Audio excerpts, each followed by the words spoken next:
सोचिए, अगर कल को कोई गॉडजिला टाइप क्रीचर समुद्र से निकले और धरती पर रहने वाले प्राणियों पर डायरेक्ट हमला शुरू कर दे। अजीब लगा ना सुनकर? कुछ ऐसा ही छिपा है डीप सी में।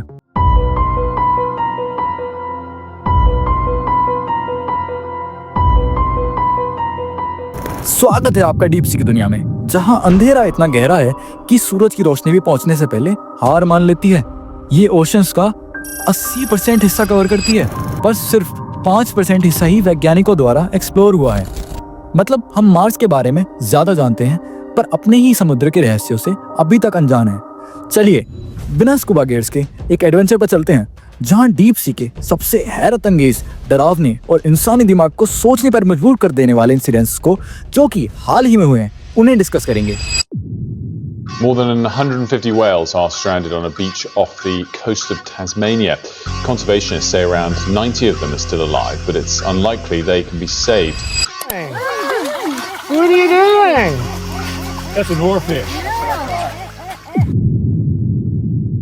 जनवरी 2023, जापान का एक मछुआरा मछली पकड़ने निकलता है। समुद्र में कहीं बीच जाकर ये अपना फिशिंग नेट फेंकता है। कुछ देर बाद जब ये अपने जाल में फंसी हुई मछलियों को निकाल रहा होता है, उसे एक बहुत ही अजीब मछली मिलती है।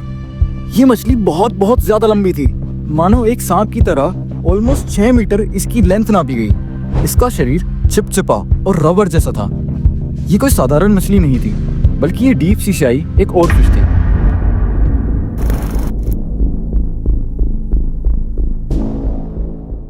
ओरफिश, जो जापानीज लोक कथाओं में समुद्र के देवता का संदेशवाहक माना जाता है, एक रेयर डीप सी क्रीचर है जो 600 से 3300 फीट की गहराइयों में रहता है। लेकिन पिछले कुछ महीनों में ये विशाल आकृति मछलियां अलग अलग जगहों पर किनारे पर मिली हैं।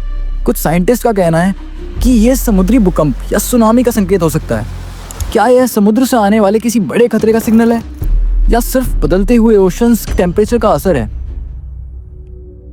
हालांकि कोई साइंटिफिक प्रूफ नहीं मिला है जो ये बताए कि ओरफिश भूकंप आने का अंदाजा लगा सकती है, लेकिन ये तय है कि इनका सरफेस पर दिखना किसी बड़े समुद्री परिवर्तन का संकेत हो सकता है। इसी बीच एक और अजीब सी घटना समुद्र में हो रही है।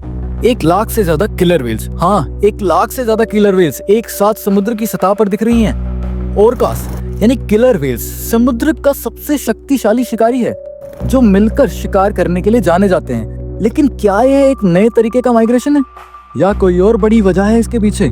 ये एक अविश्वसनीय घटना है। छोटी छोटी पॉड्स नॉर्मल होती हैं, लेकिन इतनी बड़ी संख्या कभी नहीं देखी गई। ये क्लाइमेट चेंज, भोजन की कमी या सोनार डिस्टर्बेंस की वजह से हो सकता है, जो इन्हें नया रास्ता ढूंढने पर मजबूर कर रहा है।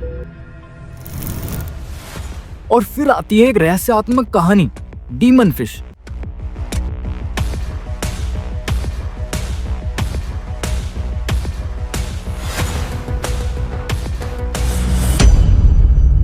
रिसेंट डीप सी एक्सपेडिशन ने एक अजीब सी प्रजाति देखी है, जिसमें लाल चमकदार आंखें, तीखे दांत और एक ऐसी शरीर रचना है जो पहले कभी नहीं देखी गई। क्या ये एक नई प्रजाति है, या एक प्राचीन शिकारी जो हजारों सालों से समुद्र की गहराइयों में छुपा है?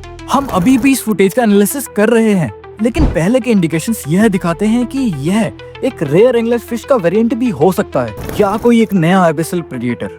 डीप सी अभी भी लार्जली अनएक्सप्लोर्ड है, तो नए प्राणी मिलना आम बात है, लेकिन ये वाकई अलग है। तो ये सब डीप सी मिस्ट्रीज का मतलब क्या है? क्या ये कुछ रैंडम घटनाएं हैं, या समुद्र हमें कोई बड़ा संदेश दे रहा है?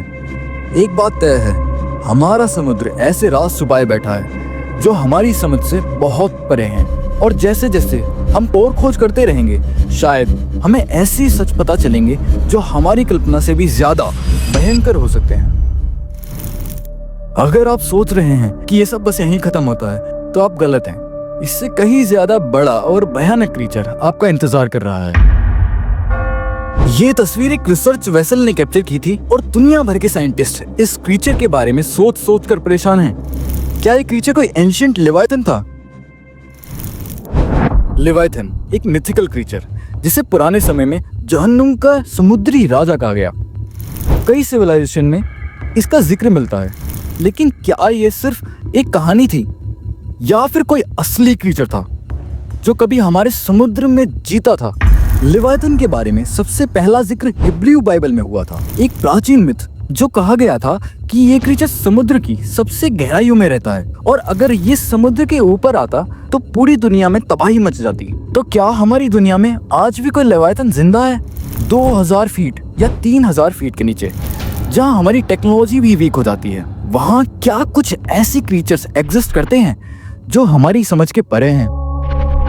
पर कुछ चीजें ऐसी भी हैं जो समुद्र की डीप सी एक्सप्लोरेशन में सबसे ज्यादा डेंजरस हैं, जैसे कि मरीना ट्रेंच, जो कि दुनिया की सबसे गहरी जगह है। यह जगह कुछ ऐसी मिस्टीरियस चीजों का घर हो सकती है जो हमारी अंडरस्टैंडिंग्स के बियॉन्ड है। ये मरीना ट्रेंच जहाँ पे साइंटिस्ट ने अब तक इतनी गहराइयों में सिर्फ 1% को एक्सप्लोर किया है। ये समुद्र का वो हिस्सा है जहाँ कोई भी ह्यूमन अभी तक नहीं गया और कोई भी क्रीचर जीवित रहने के लिए अपने आप को पूरी तरह से बदल चुका है। यह क्रीचर्स जो हमारी दुनिया के समुद्र की सबसे गहराइयों में रहते हैं, अपने आप को सरवाइव करने के लिए एक अलग ही लेवल पर इवोल्यूशन का सामना करते हैं। क्या पता ऐसे क्रीचर्स जो हमें कभी न दिखें, बस हमारी इमेजिनेशंस का हिस्सा बनकर रह जाएं। तो आज के लिए बस इतना ही। समुद्र की गहराइयों में क्या है ये हम पूरी तरह से कभी नहीं जान पाएंगे, लेकिन एक चीज तो तय है कि जो भी हम समझते हैं वो शायद सिर्फ एक छोटी सी झलक हो सकती है। यह सवाल हमेशा के लिए एक जवाब बनकर छोड़ दिए जाएंगे। अगर आपको यह वीडियो इंटरेस्टिंग लगी हो तो लाइक और सब्सक्राइब करना मत भूलिए। और हाँ, अगर आपके पास कोई और थ्योरीज हो तो हमें कमेंट सेक्शन में जरूर बताएं। धन्यवाद।